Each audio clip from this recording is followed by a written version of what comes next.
엄니, 우리 엄니.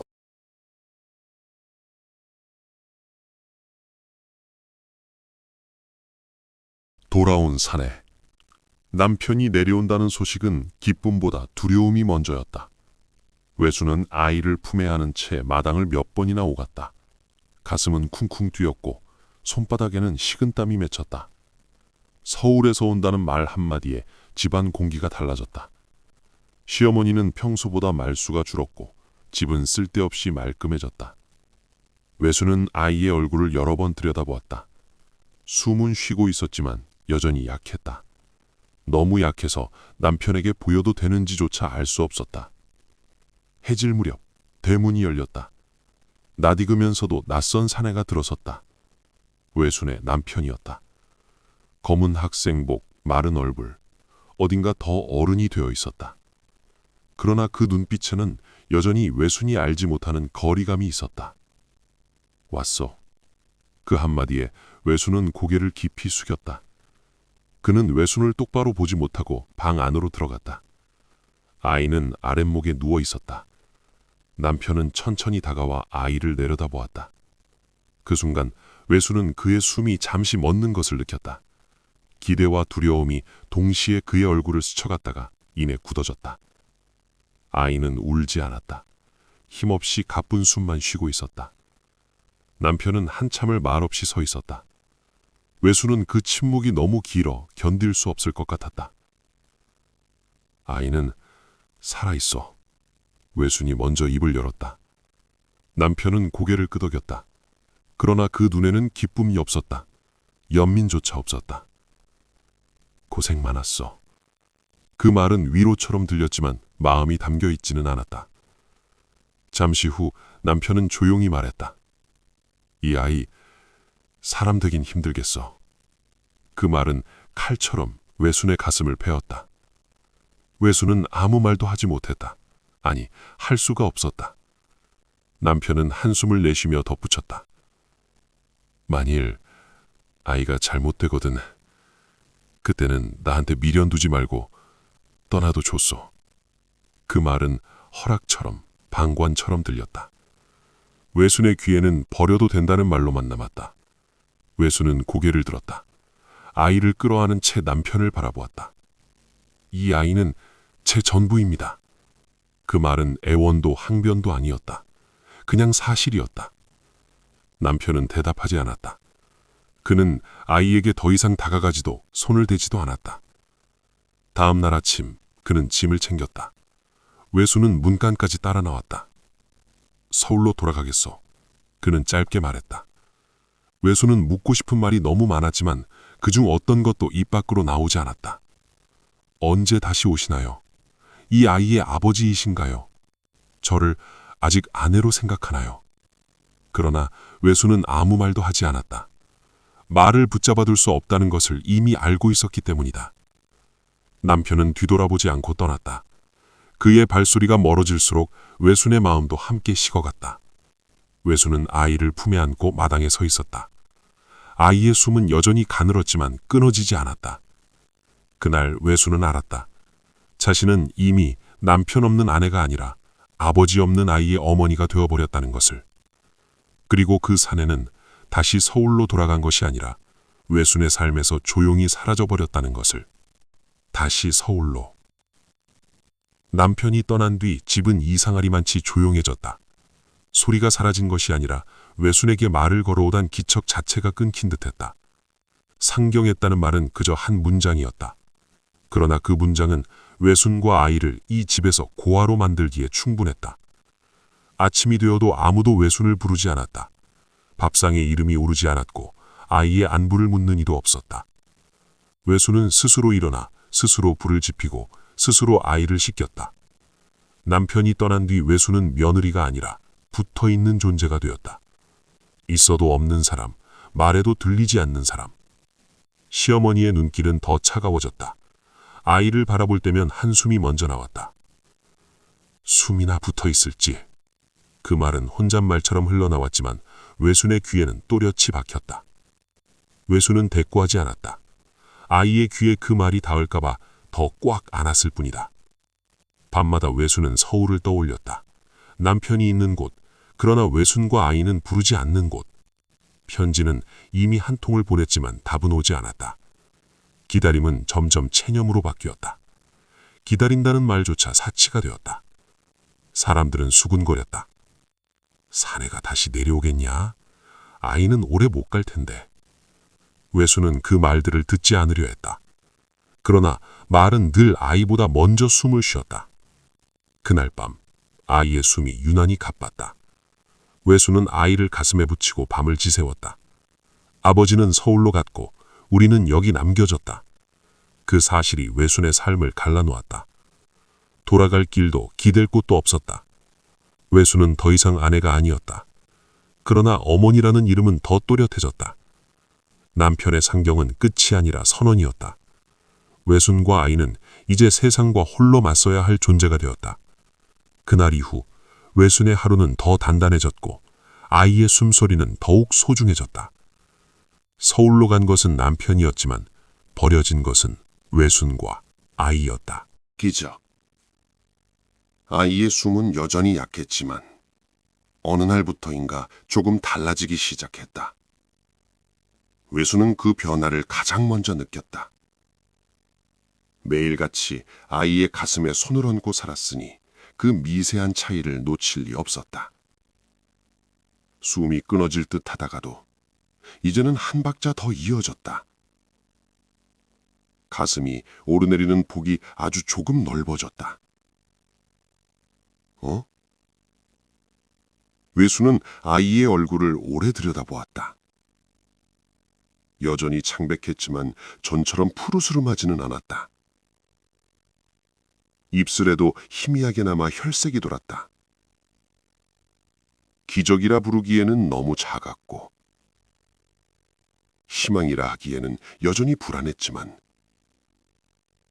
외순의 가슴은 처음으로 떨림을 느꼈다. 아이의 울음이 들린 것은 그날 밤이었다. 울음이라고 부르기엔 너무 약했지만 분명한 소리였다.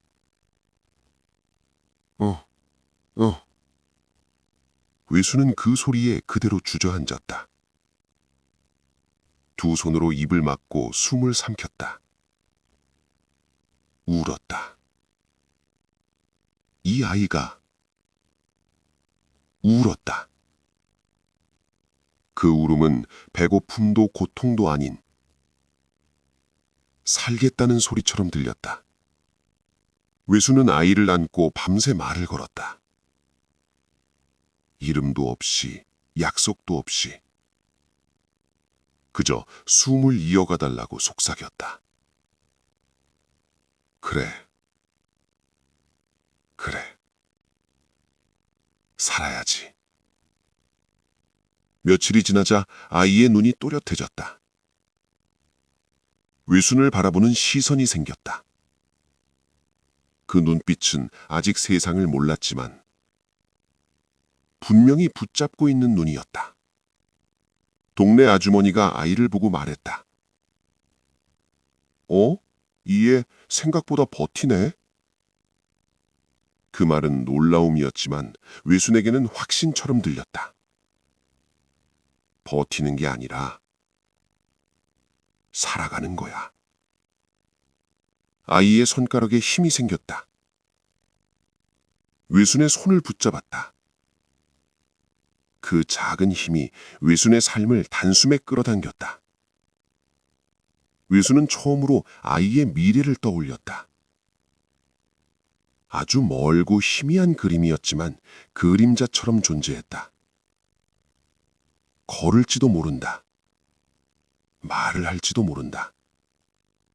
정상이라는 단어가 아직은 감히 입에 담기 어려웠지만 문턱이라는 말은 떠올릴 수 있었다. 아이는 아직 그 안에 있었다. 그러나 분명 그 문턱 앞에 서 있었다. 외수는 그날 밤 아이의 숨을 세지 않았다. 처음으로 잠시 눈을 붙였다. 잠결에 들려온 아이의 숨소리는 두려움이 아니라 약속처럼 들렸다. 기적은 번개처럼 오지 않았다. 아주 느리게, 아주 조용히 다가왔다. 그러나 외수는 알았다. 이 아이는 이미 한 번 죽음을 넘겼고 이제는 살아갈 차례라는 것을. 그날 이후 외수는 매일 아침 아이에게 말했다. 기적아, 오늘도 사라져서 고맙다. 살아내는 법. 아이는 조금씩 달라지고 있었다. 숨은 더 깊어졌고 울음은 분면해졌다. 밤마다 확인하던 가슴의 오르내림은 이제 외순을 깨우지 않았다. 외순의 삶도 함께 변해갔다. 기다림의 시간이 줄어들고 해야 할 일이 늘어났다. 아이를 살리는 일은 이제 지켜보는 일이 아니라 함께 살아가는 일이 되었다. 외수는 새벽마다 일어났다. 아이보다 먼저 깨어 불을 지피고 아이보다 먼저 하루를 준비했다. 그것이 어머니로서의 순서였다. 아이를 업고 밭으로 나갔다. 땀이 등줄기를 타고 흘러도 아이의 체온이 느껴지면 멈추지 않았다. 세상이 외순을 밀어내도 아이만큼은 품에서 놓지 않았다. 시어머니는 여전히 말이 없었다. 아이를 바라볼 때마다 마치 계산이라도 하듯 눈길을 보냈다. 이제는 좀 사는 것 같네. 그 말에는 기쁨도 축복도 없었다. 그저 사실을 인정하는 목소리였다. 외수는 대답하지 않았다. 이 아이의 삶을 허락받아야 할 사람은 이미 세상에 없었기 때문이다. 아이는 점점 무게가 늘었다. 외순의 팔은 아팠지만 그 무게는 짐이 아니라 증거였다. 살아있다는 증거. 잘하고 있다는 증거. 아이의 웃음이 처음 터졌을 때 외수는 잠시 숨을 멈췄다. 그 웃음이 너무 낯설어서 꿈이 아닐까 두려웠다. 그러나 아이는 다시 웃었다. 외순을 바라보며 아무 이유 없이. 그 순간 외수는 알았다. 살아내는 법이란 대단한 것이 아니라는 것을. 하루를 넘기고 또 하루를 넘기며 숨을 놓지 않는 것. 아이를 통해 외수는 자신의 삶도 다시 붙잡고 있었다. 밤이 와도 이제는 두려움보다 피로가 먼저였다. 외수는 아이를 옆에 눕히고 짧은 잠에 들었다. 내일도 살아야 했다. 아이를 위해서가 아니라 아이와 함께. 외순의 삶은 여전히 고단했지만 그 고단함 속에는 보람이 있었다. 살아낸다는 것은 울지 않는 것이 아니라 포기하지 않는 것이었다. 외수는 오늘도 버텼다. 그리고 내일도 버텨낼 준비를 하고 있었다. 아이의 첫 울음. 그날 아침은 평소와 다르지 않았다. 외수는 아이를 안고 마루에 앉아 있었다. 햇빛이 낮게 들어와 아이의 얼굴을 비추었다. 전에는 창백하기만 하던 얼굴에 이제는 사람의 빛이 담겨 있었다. 아이는 외순의 품에서 몸을 뒤척였다. 그 움직임이 어쩐지 더 분명했다. 숨이 아닌 의지 같은 것이 느껴졌다. 왜 그러냐? 외순이 아이의 얼굴을 들여다보는 순간 아이의 얼굴이 찡그려졌다. 그리고 소리가 터져 나왔다. 으아! 외순의 손이 그대로 굳었다. 귀가 먼저 믿지 못했다. 울음이었다. 그저 숨을 토해내듯 내던지던 소리가 아니라 가슴 깊은 곳에서 밀려나온 울음. 목을 울리고 공기를 가르는 소리. 아이는 울었다. 살기 위해서가 아니라 살아있어서 울고 있었다. 외수는 그대로 아이를 끌어안았다. 아이의 몸이 울음에 맞춰 들썩였다.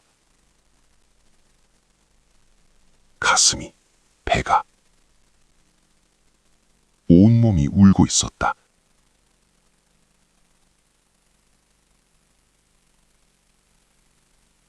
그래, 그래, 그래, 울어라.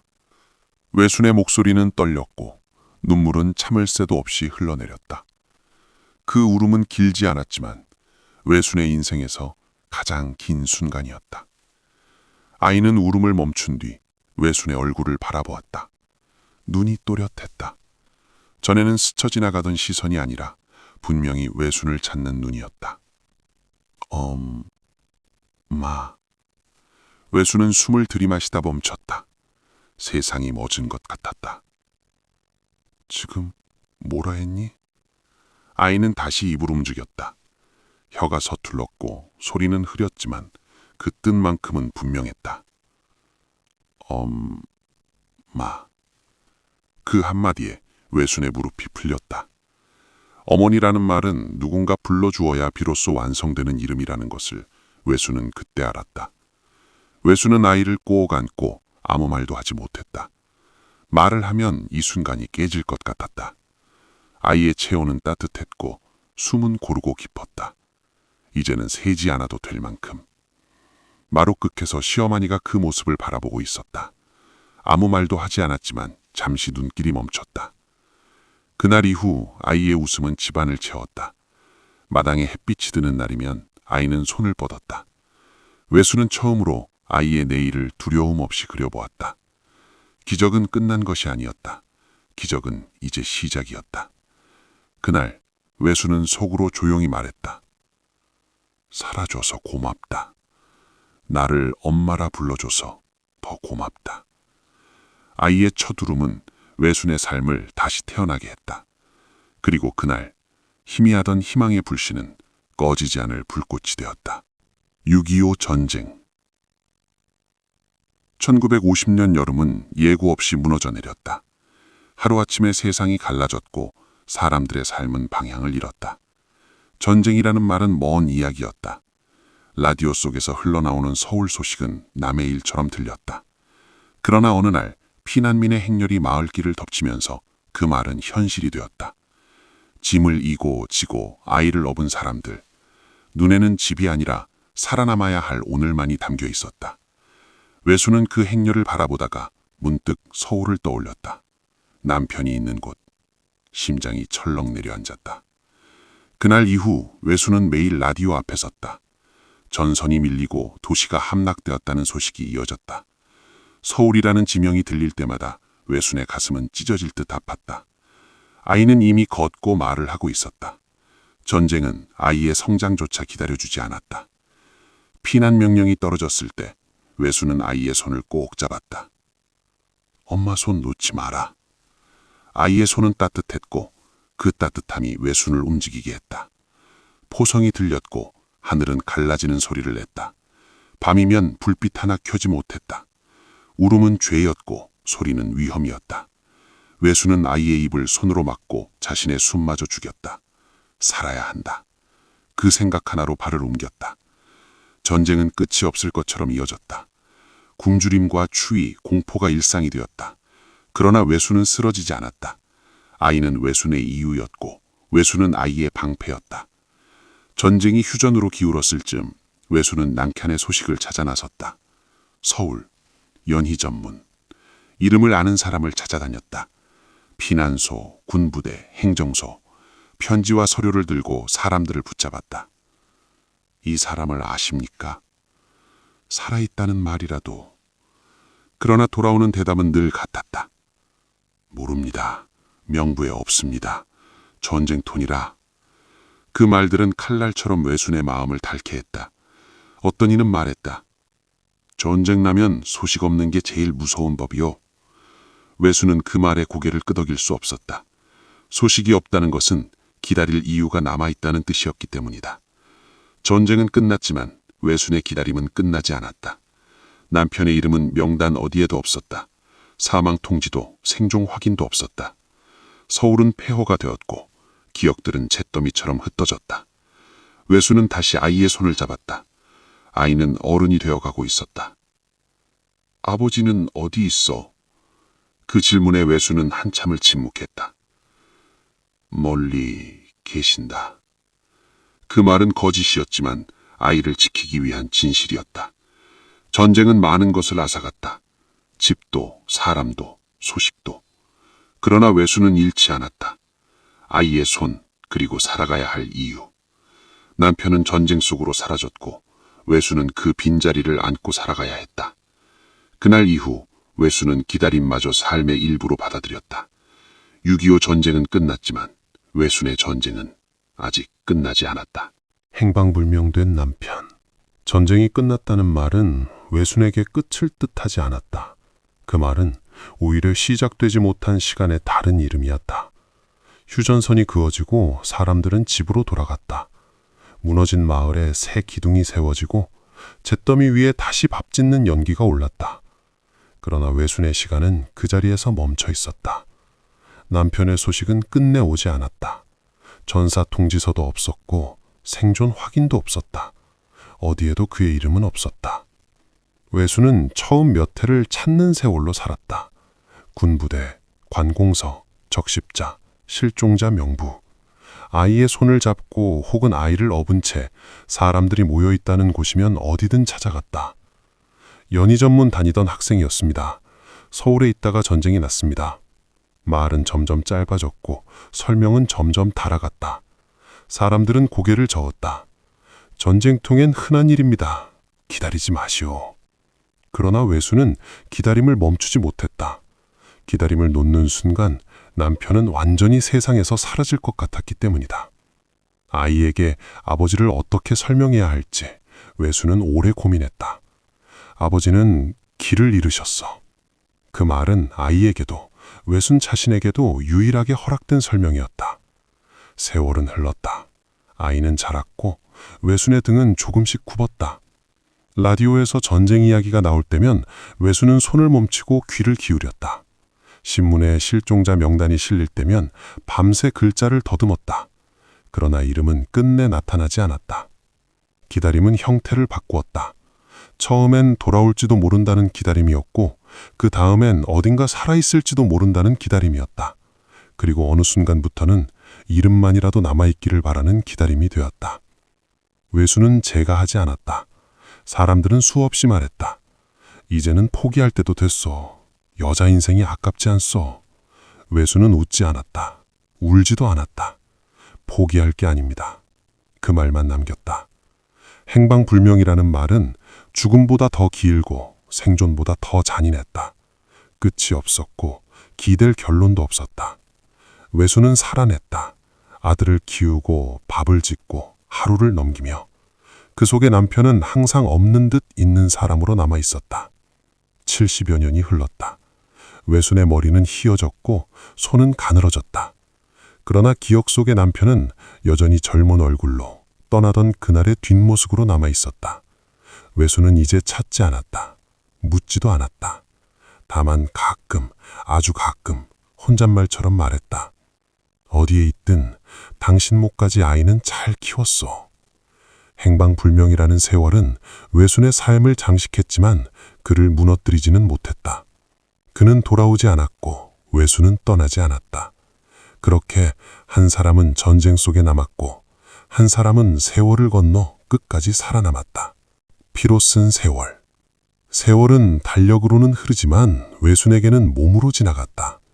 하루하루가 종이에 적힌 시간이 아니라 손마디와 무릎, 허리와 눈 속에 새겨졌다. 남편은 사라졌고 외순의 삶에는 아들 하나만 남았다. 그 하나로 버텼다. 아들이 아플 때는 대신 아프고 싶었고 배고파할 때는 자기 몫을 덜어주었다. 아이의 그림자가 길어질수록 외순의 그림자는 더 짧아졌다. 아들은 자랐다. 학교에 다녔고 군에 갔고 다시 돌아왔다.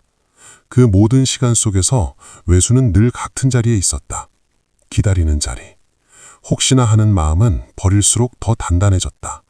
버리면 정말 끝일 것 같아서 외순은 끝내 놓지 못했다. 전쟁은 끝났지만 외순의 삶은 종전되지 않았다. 남편의 이름은 늘 말끝에 걸렸고 외순의 마음은 늘 서울 어딘가를 향해 있었다. 사람들은 이제 묻지 않았다. 대신 단정했다. 아마도 그 말 뒤에 붙는 말들을 외순은 듣지 않으려 했다. 그 말들이 남편을 2번 죽일 것 같았기 때문이다. 외순은 병들지 않을 권리조차 없었다. 아들이 자신 없이 살 세상이 두려웠다. 그래서 아파도 일어났고 쓰러질 것 같아도 버텼다. 몸은 말해주었다.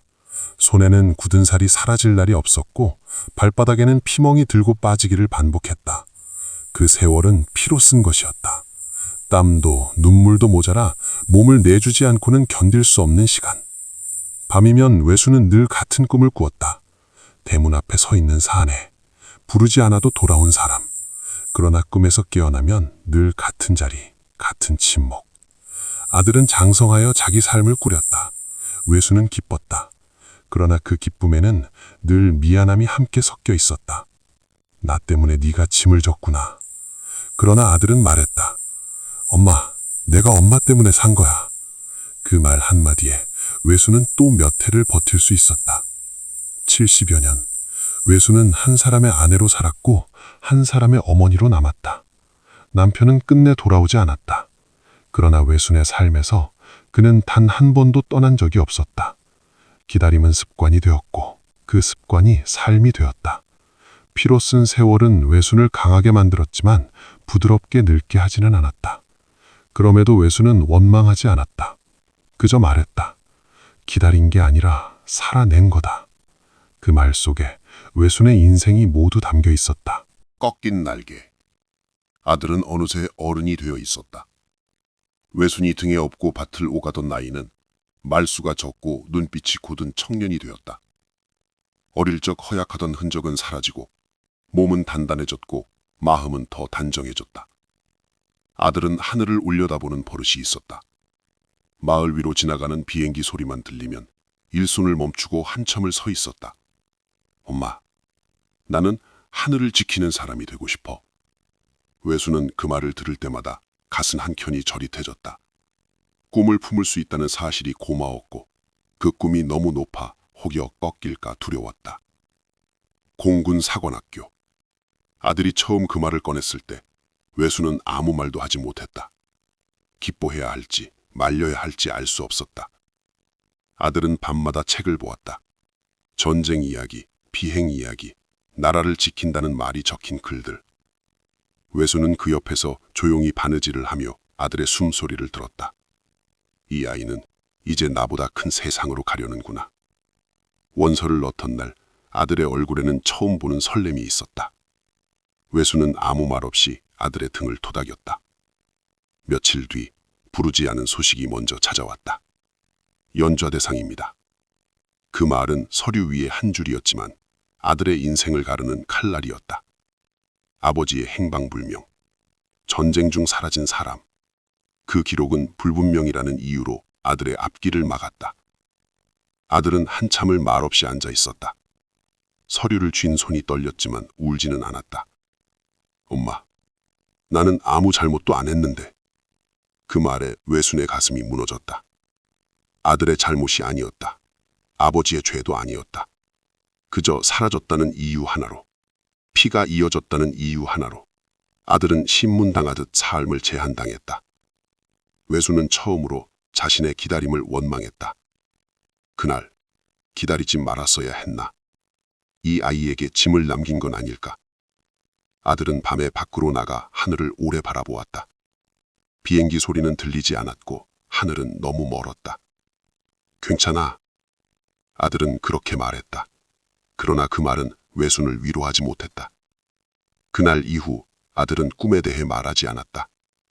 하늘을 올려다보는 횟수도 줄었다. 연좌제라는 말은 과거의 죄를 현재의 삶에 묶어두는 사슬이었다. 그리고 그 사슬은 어머니와 아들 두 사람의 발목을 함께 묶었다. 외수는 그날 밤 오래도록 잠들지 못했다. 사라진 남편의 얼굴이 처음으로 원망으로 겹쳐졌다. 그러나 곧 고개를 저었다. 아니다. 당신 잘못이 아니다. 이 세상이 너무 잔인한 거다. 외수는 아들의 방 앞에 서서 작게 말했다. 하늘 말고도 네가 설 땅은 많다. 아들은 대답하지 않았지만 문 안에서 숨을 크게 들이마시는 소리가 들렸다. 그날 아들의 날개는 꺾였지만 뿌리는 꺾이지 않았다. 그리고 외수는 또다시 알았다. 자신의 삶이 끝나지 않았듯 아들의 길도 여기서 끝나서는 안 된다는 것을. 바다 건너서 온 소식. 그 소식은 아주 늦게, 너무 늦게 왔다. 한일 수교 이후 초원이라는 말과 함께 일본에서 손님이 온다는 이야기가 마을에 조심스럽게 흘렀다. 외수는 그 말을 처음엔 자기와 상관없는 일로 흘려보냈다. 그러다 한 이름이 들렸다. 남편의 누나. 외순의 손에서 그릇이 미끄러졌다. 깨지는 소리가 나기도 전에 가슴이 먼저 내려앉았다. 그 여인은 조심스러웠다. 말수가 적었고 주변을 늘 살폈다. 웃음 뒤에는 오래 숨겨둔 그림자가 있었다. 사람들 앞에서는 안부만 오갔고 옛 이야기만 했다.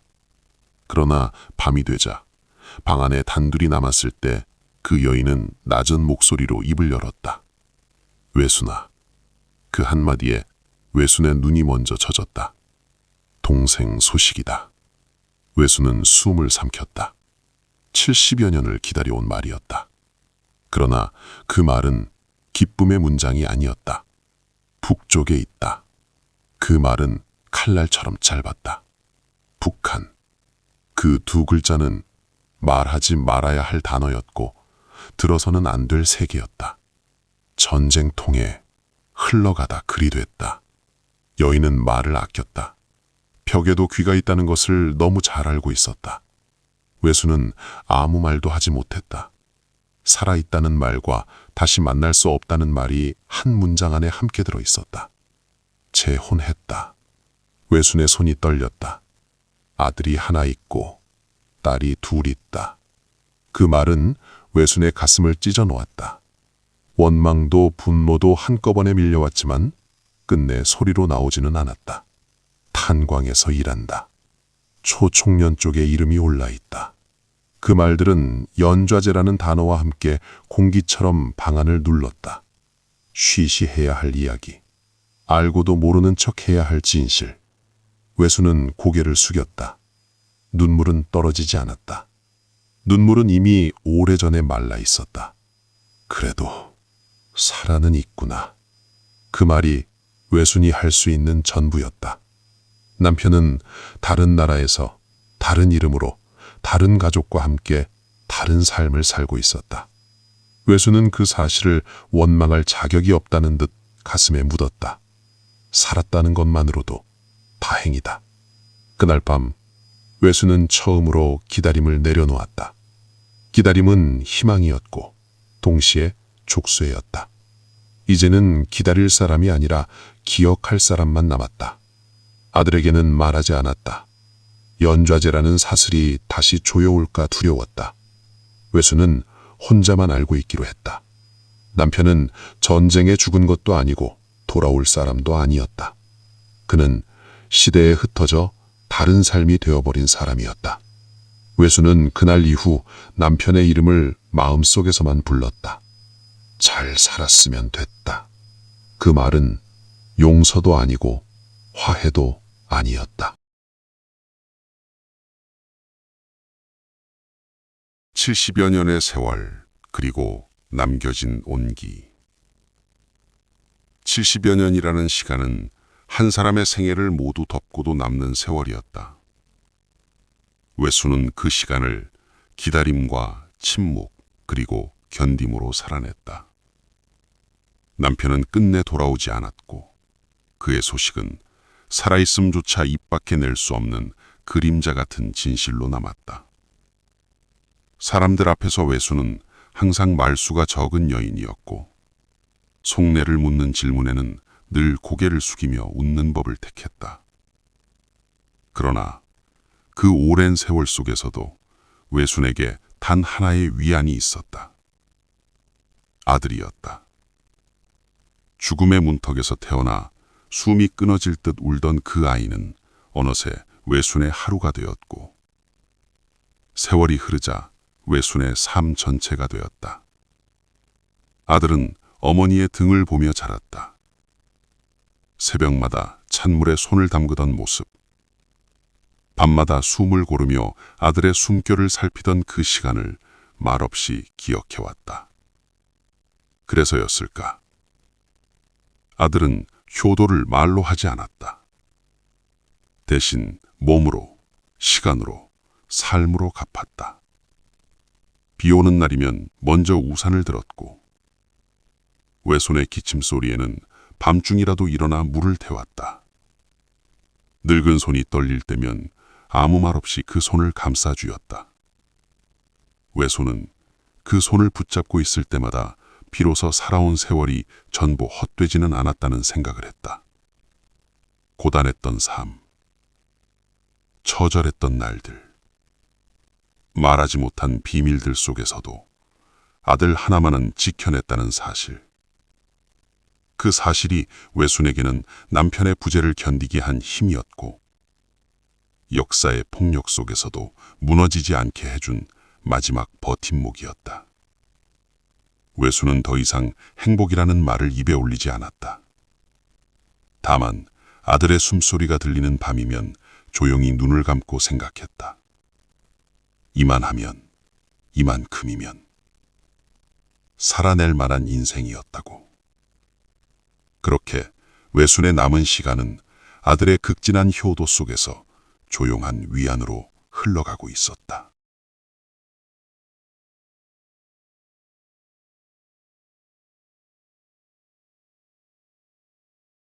에필로그 1.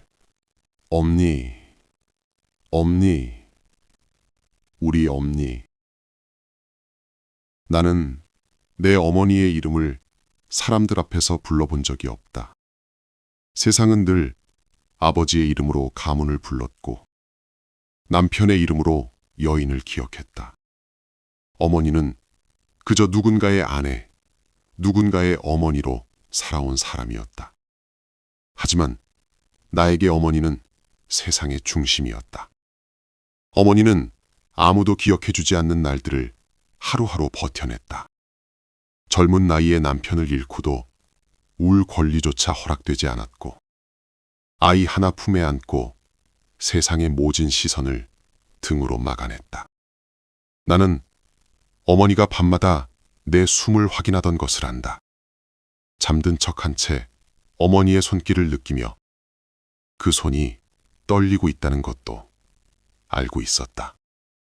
어머니는 늘 나는 괜찮다라고 말했지만 그 말 뒤에 얼마나 많은 밤을 혼자 삼켰는지 나는 이제야 안다.